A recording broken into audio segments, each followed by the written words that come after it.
ആശ്വാസം നേടാം. ഹൃത്തിനുള്ളിൽ ജീവൻ നൽകും വചനം, തിരുവചനം. യേശുവിൽ പ്രിയപ്പെട്ട മാതാപിതാക്കളെ, സഹോദരങ്ങളെ, കൊച്ചുമക്കളെ,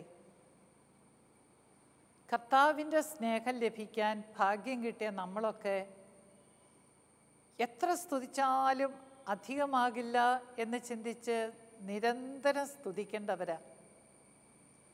അവിടുന്ന് നമ്മോട് അത് ആവശ്യപ്പെടുന്നുമുണ്ട്. വായിച്ചിട്ടില്ലേ? 10 കുഷ്ഠരോഗികൾ സൗഖ്യപ്പെട്ടു. എന്നിട്ട് അവരിൽ ഒരാൾ നന്ദി പറയാൻ വന്നു. ഈശോ എന്താ ചോദിച്ചേ? 10 പേർക്കല്ലേ സൗഖ്യം കിട്ടിയത്, 9 പേരെന്തി?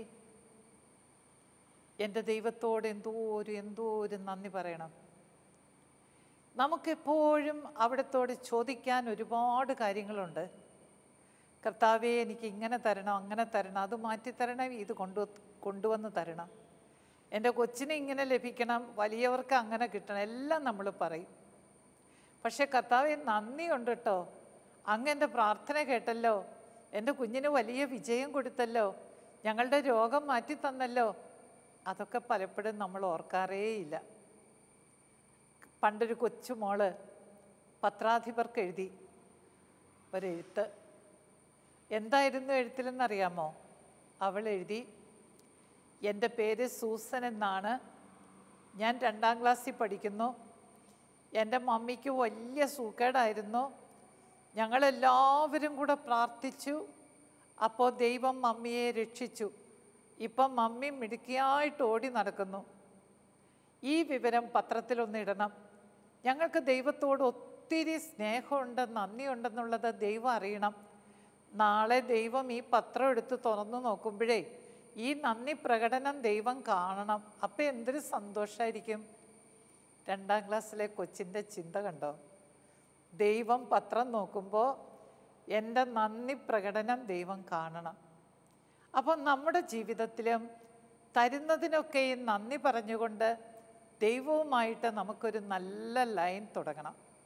നല്ല സ്നേഹത്തിൻ്റെ, സൗഹൃദത്തിൻ്റെ, നന്മയുടെ, നന്ദിയുടെ ഒരു ലൈൻ. സ്നേഹമുള്ളവരെ, ഞാനൊരിക്കൽ വായിച്ചത് ഓർക്കുന്നു. അമേരിക്കയിലെ ദേശീയ പാർക്കിൽ ഒരിക്കലൊരു വലിയ കാട്ടുതീ പടർന്നെന്ന്. ദേശീയ പാർക്ക് ഒരുപാട് സ്ഥലമുണ്ട്, അവിടെ വന്യമൃഗങ്ങളുണ്ട്, അവിടെ പലതരം കിളികളുണ്ട്, ഒരുപാട് പുഷ്പങ്ങളുണ്ട്, ആളുകൾ വരികയും സന്ദർശിക്കുകയും ഒക്കെ ചെയ്യുന്ന ദേശീയ പാർക്ക്. അവിടെയാണ് കാട്ടുതീ പടർന്നത്. ഒരുപാട് നഷ്ടം വന്നു. തീയൊക്കെ ഒന്ന് അമർന്നു കഴിഞ്ഞപ്പോൾ ആ വനത്തിലെ പാലകരുണ്ടല്ലോ, റേഞ്ചർമാർ, അവരിങ്ങനെ പല വശത്തേ കൂടെ ഇറങ്ങി നഷ്ടം കണക്ക് കൂട്ടാനാണ്. അങ്ങനെ 2 പേര് കൂടി ഒരു വഴിയിലൂടെ നീളമുള്ളൊരു കമ്പുമൊക്കെ ആയിട്ട് എല്ലായിടവും ചകഞ്ഞ് നഷ്ടങ്ങൾ കണ്ടെത്താൻ പോകുമ്പോൾ ഒരു വലിയ മരം കുറേയൊക്കെ കത്തിക്കരിഞ്ഞതാണ്. ആ മരത്തിൻ്റെ ചോട്ടിൽ ഒരു മുഴുത്ത പക്ഷി അവിഞ്ഞിരിപ്പുണ്ട്, ചത്തായിരിക്കണേ, അവിഞ്ഞ്. അപ്പോൾ അവർ ആ കോല് നീട്ടി ആ കിളിയെ മരത്തേൽ നിന്ന് തോണ്ടി ഇങ്ങ് മാറ്റിയിട്ടു. അങ്ങ് മാറ്റിയിട്ടപ്പോഴേ കിളി ചത്തതല്ലേ, അത് പൊത്തോന്ന് ഇപ്പുറത്തേക്ക് വീണു. അപ്പോൾ വിശ്വസിക്കാൻ ബുദ്ധിമുട്ടുള്ളൊരു കാഴ്ച അവർ കണ്ടു. 3 കിളിക്കുഞ്ഞുങ്ങൾ ആ അരികിലിരുന്നിരുന്ന തള്ളയുടെ അടിയിൽ നിന്ന് ഇറങ്ങി ഓടുക. അവർ ചത്തില്ല. അപ്പോഴാണ് അവർക്ക് മനസ്സിലായത്, പുകയങ്ങോട്ട് പടർന്ന് വിഷപ്പുക, അത് ശ്വസിച്ച് താനും കുഞ്ഞുങ്ങളും മരിക്കുമെന്ന് തള്ളപ്പക്ഷിക്ക് അറിയാലോ. അതുമല്ല, ഈ തീയുടെ ചൂടും ആളിക്കത്തുന്ന ജ്വാലയും ദഹിപ്പിക്കുക ആ കിളിയെ. എന്നിട്ടും അവൾക്ക് വേണമെങ്കിൽ ഓടി രക്ഷപ്പെടാം. പക്ഷെ അവൾ ഓടിയില്ല. തൻ്റെ കുഞ്ഞുങ്ങളെ രക്ഷിക്കണം, അവർ ചത്തുപോകരുത്, താൻ ചത്താലും കൊള്ളാം, കുഞ്ഞുങ്ങൾ രക്ഷപ്പെടണമെന്നൊരൊറ്റ ചിന്തയാൽ ആ കുഞ്ഞുങ്ങൾക്ക് സംരക്ഷണം കൊടുത്തു. അവളുടെ ചിറകുകൾക്കുള്ളിൽ അവൾ ആ കുഞ്ഞുങ്ങളെ കാത്തു സൂക്ഷിച്ചു. അതുകൊണ്ട് എന്തു പറ്റി? തള്ള ചത്തുപോയി, പക്ഷേ കുഞ്ഞുങ്ങൾ രക്ഷപ്പെട്ടു. സങ്കീർത്തനത്തിൻ്റെ 91-ാം സങ്കീർത്തനം 4-ാമത്തെ വാചകത്തിൽ നമ്മൾ വായിക്കുന്നുണ്ട്, തൻ്റെ തുവലുകൾ കൊണ്ട് അവിടുന്ന് നിന്നെ മറച്ചുകൊള്ളും, തൻ്റെ ചിറകുകളുടെ കീഴിൽ അവിടുന്ന് നിനക്ക് അഭയം നൽകും. ദൈവത്തിൻ്റെ വാത്സല്യം നിറഞ്ഞ പരിപാലനയെക്കുറിച്ചാണ് സങ്കീർത്തകൻ നമ്മോട് പറയുന്നത്. അവിടുത്തെ വിശ്വസ്തത എനിക്ക് കവചമാണ്, പരിചയാണ്. ഏതാപത്തിലും കർത്താവ് എന്നെ സംരക്ഷിക്കും. ആകയാൽ ഞാൻ ഭാഗ്യവാനാണ്, ഭാഗ്യവതിയാണ്. കർത്താവിൻ്റെ ശക്തമായ സംരക്ഷണമാണ് ഓരോ അമ്മയുടെയും സ്നേഹത്തിൽ നമ്മൾ കാണുന്നത്. നമ്മുടെ ഹൃദയത്തിൽ എപ്പോഴും ചലനം സൃഷ്ടിക്കുന്ന ഒരു വാക്കാണ് അമ്മ. ആ അമ്മ എന്ന പദം എപ്പോൾ നമുക്ക് അപകടം ഉണ്ടായാലും വീണാലും മുറിവേറ്റാലും ആദ്യമായി വരുന്ന എന്താണെന്ന് ഓർത്തേ? വളരെ ചുരുക്കം പേരെ വേറെ എന്തെങ്കിലും വിളിക്കൂ, അല്ലെങ്കിൽ എവിടെ അപകടം വരുന്നോ വേദന വരുന്നോ അമ്മയെന്നാണ് നമ്മുടെ ആദ്യത്തെ വിളി. അമ്മ അരികിലുണ്ടെങ്കിൽ നമുക്ക് സംരക്ഷണവും തരും. അതുകൊണ്ട് ഈ അമ്മയുടെ ആ വലിയ സ്നേഹം കർത്താവിൽ നിന്ന് നമുക്ക് ലഭിക്കുന്നുണ്ടെന്നുള്ളത് മറക്കരുത്. യോഹന്നാൻ്റെ സുവിശേഷത്തിലെ 3-ാം അധ്യായത്തിൻ്റെ 16-ാമത്തെ വാചകത്തിൽ നമ്മൾ വായിക്കും, അവനിൽ വിശ്വസിക്കുന്നവരാരും നശിച്ചു പോകാതെ രക്ഷ പ്രാപിക്കാൻ വേണ്ടി തനിക്കുള്ള ഒരേ ഒരു മകനെ ദൈവം ലോകത്തിനു വേണ്ടി ബലി നൽകിയെന്ന്. തനിക്കുള്ള ഒരേ ഒരു മകനെ, അവനിൽ വിശ്വസിച്ചുകൊണ്ട് നമ്മൾ രക്ഷപ്പെടണമെന്ന് ആഗ്രഹിച്ച ദൈവം നമുക്കായി ബലി കഴിച്ചു. തൻ്റെ മകനെ നമുക്ക് തന്നത് നമ്മെ ശിക്ഷയ്ക്ക് വിധിക്കാനല്ല, നമ്മെ രക്ഷിക്കാനാണെന്ന് പ്രത്യേകം എടുത്തു പറയുന്നു. യോഹന്നാൻ്റെ 1-ാം ലേഖനത്തിലും 4-ാം അധ്യായത്തിൻ്റെ 10-ാമത്തെ തിരുവചനത്തിൽ നമ്മൾ വായിക്കുന്നുണ്ട്, നമ്മൾ ദൈവത്തെ സ്നേഹിച്ചു എന്നതിലല്ല, അവിടുന്ന് നമ്മളെ സ്നേഹിക്കുകയും നമുക്ക് വേണ്ടി സ്വന്തം പുത്രനെ പോലും ബലി കഴിക്കുകയും ചെയ്തു എന്നതിലാണ് സ്നേഹമടങ്ങിയിരിക്കുന്നത്. ദൈവം നമ്മെ ഇത്രമാത്രം സ്നേഹിച്ചെങ്കിൽ നമ്മളും പരസ്പരം സ്നേഹിക്കണമെന്ന അവിടെ നമുക്ക് തരുന്ന ഉപദേശം. അതുകൊണ്ട് മാതാപിതാക്കളുടെ സ്നേഹത്തിൽ നിന്ന് വേണം മക്കൾ ദൈവം സ്നേഹമാണെന്ന് മനസ്സിലാക്കാൻ. ഞാനൊരിക്കൽ താല്പര്യം കൊണ്ട് 1-ാം ക്ലാസ്സിലെ വേദോപദേശം പഠിപ്പിക്കാൻ വികാരിയച്ഛനോട് ചോദിച്ച് അനുവാദം വാങ്ങിച്ചു. എനിക്ക് ആ കുഞ്ഞുങ്ങളുടെ കൂടെ ആയിരിക്കാൻ കൊതിയായിട്ടാണ് ഞാൻ ചോദിച്ച് അനുവാദം വാങ്ങിയത്.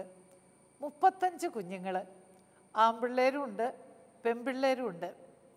അന്ന് ഞാൻ എടുക്കേണ്ട ക്ലാസ് ദൈവം പിതാവ് എന്ന വിഷയമാണ്. ഞാൻ ക്ലാസ്സിലേക്ക് ചെന്നു. സന്തോഷമായിട്ടാണ് ഞാൻ ചെന്നേ, കാരണം മക്കളെ എനിക്ക് നല്ല ഇഷ്ടമാണല്ലോ.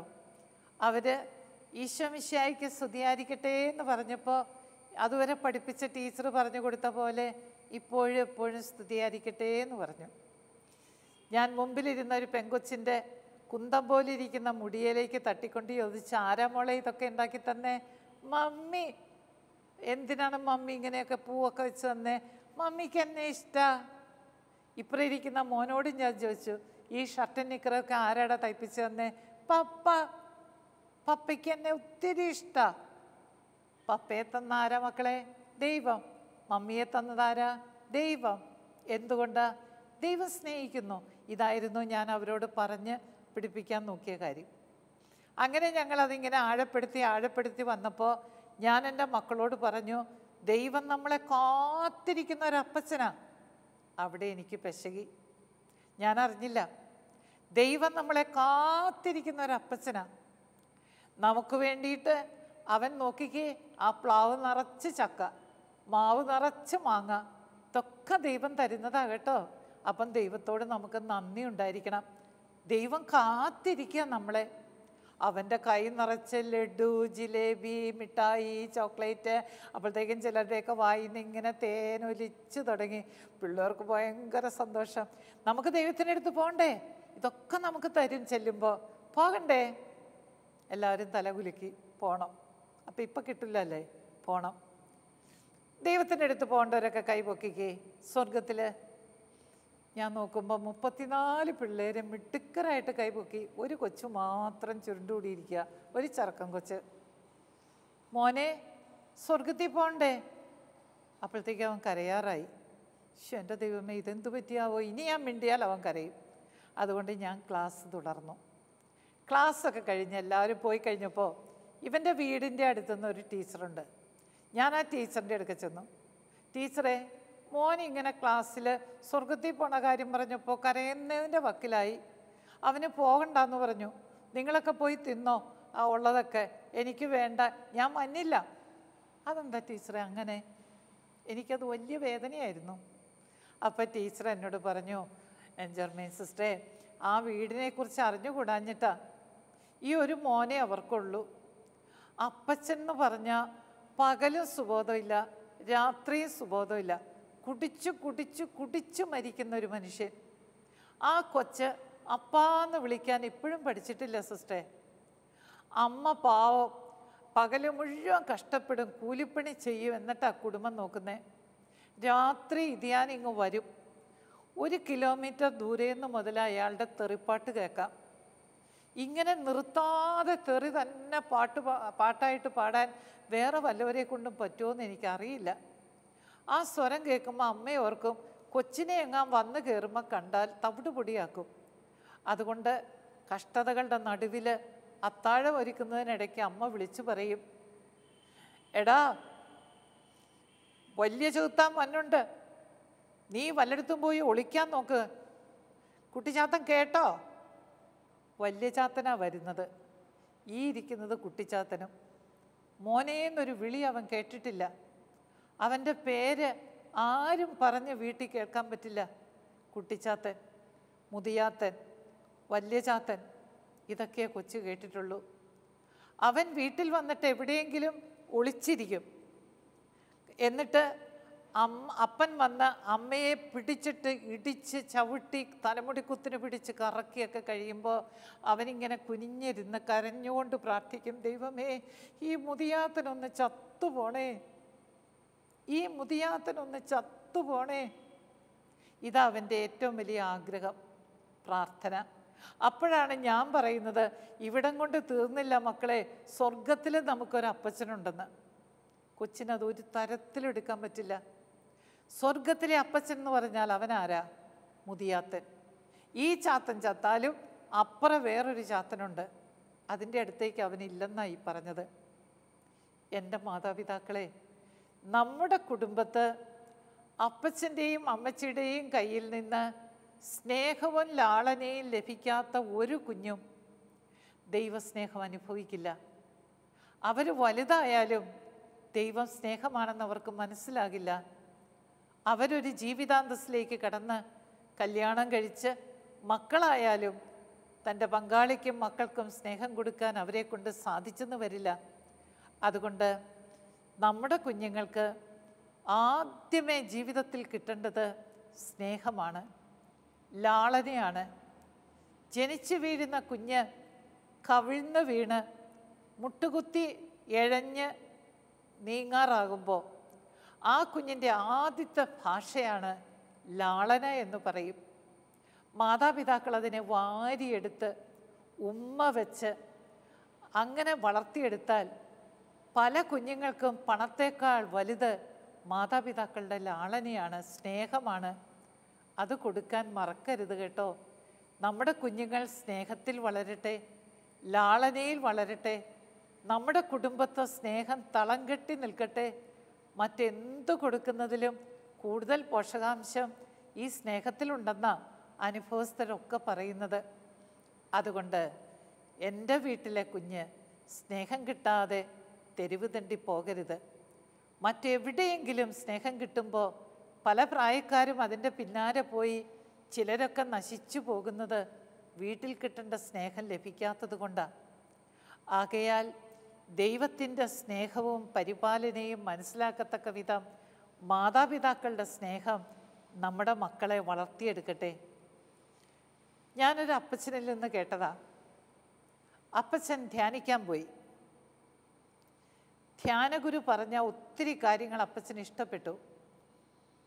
എന്നാൽ അദ്ദേഹം പറഞ്ഞൊരു വലിയ കാര്യം അപ്പച്ചൻ്റെ മനസ്സിൽ ആഴത്തിൽ പതിഞ്ഞു.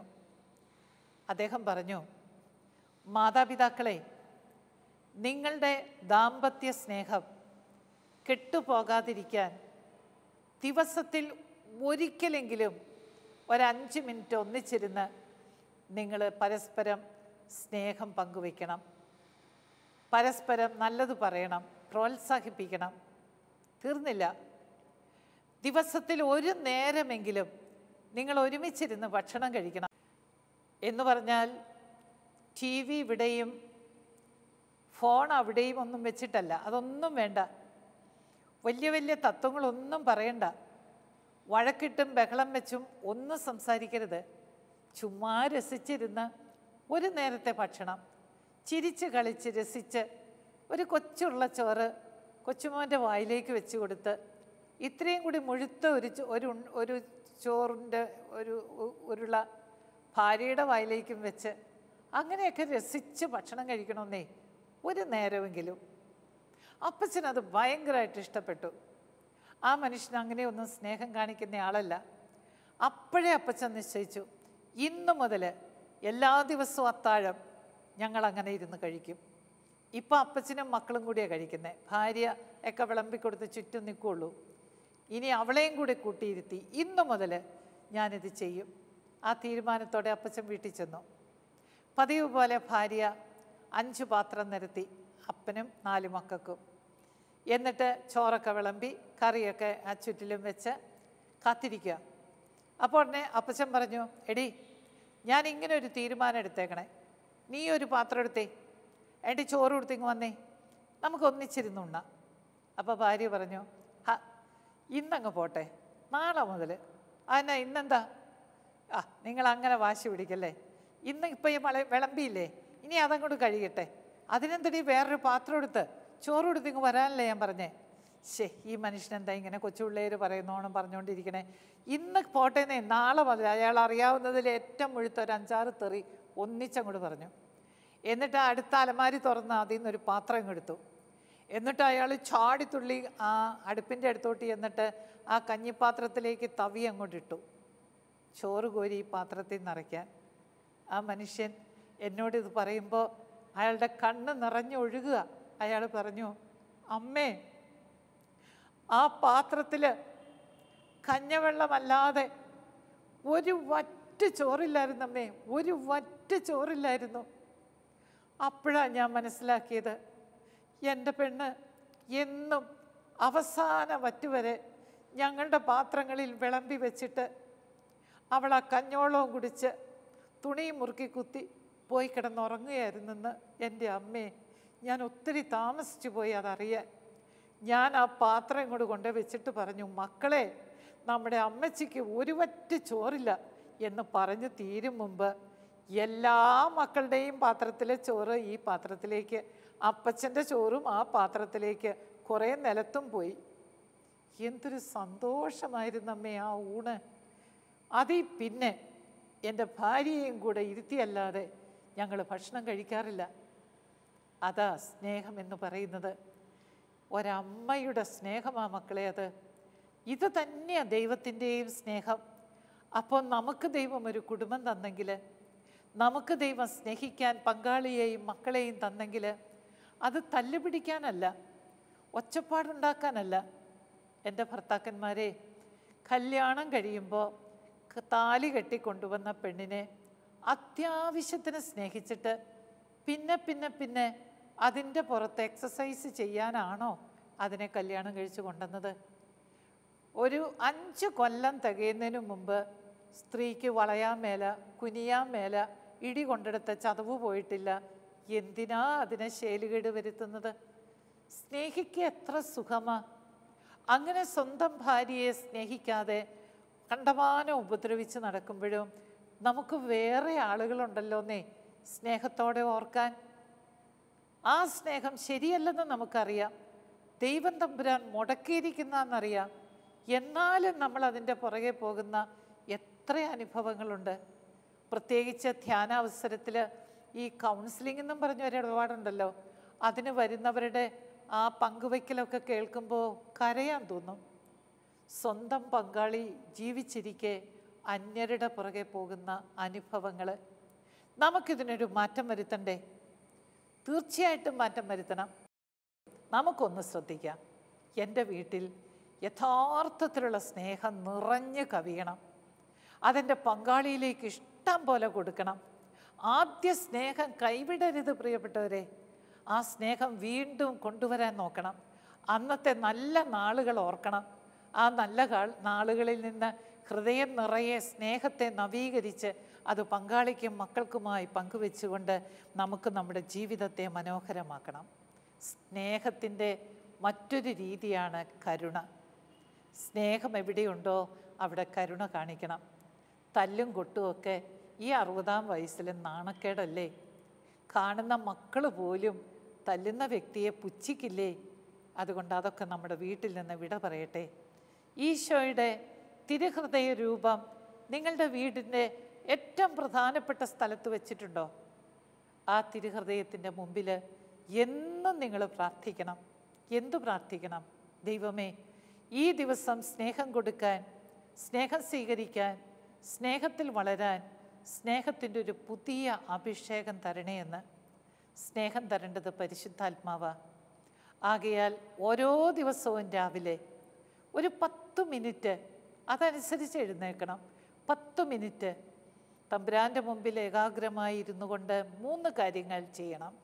1, വന്നുപോയ സകല പാപങ്ങൾക്കും മാപ്പ് ചോദിച്ച് പ്രാർത്ഥിക്കണം. 2, ദൈവം തന്ന എല്ലാ കൃപകൾക്കും അവന് നന്ദി പറഞ്ഞ് സ്തുതിക്കണം.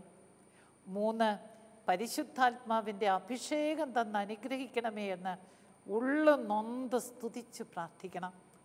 നിങ്ങളെന്നും സൗഭാഗ്യമുള്ളവരായിരിക്കും. എന്നും സ്നേഹം നിറഞ്ഞവരായിരിക്കും. ആ സ്നേഹത്തിൻ്റെ ശക്തി നിങ്ങളെ വലിയവരാക്കും, സമ്പന്നരാക്കും.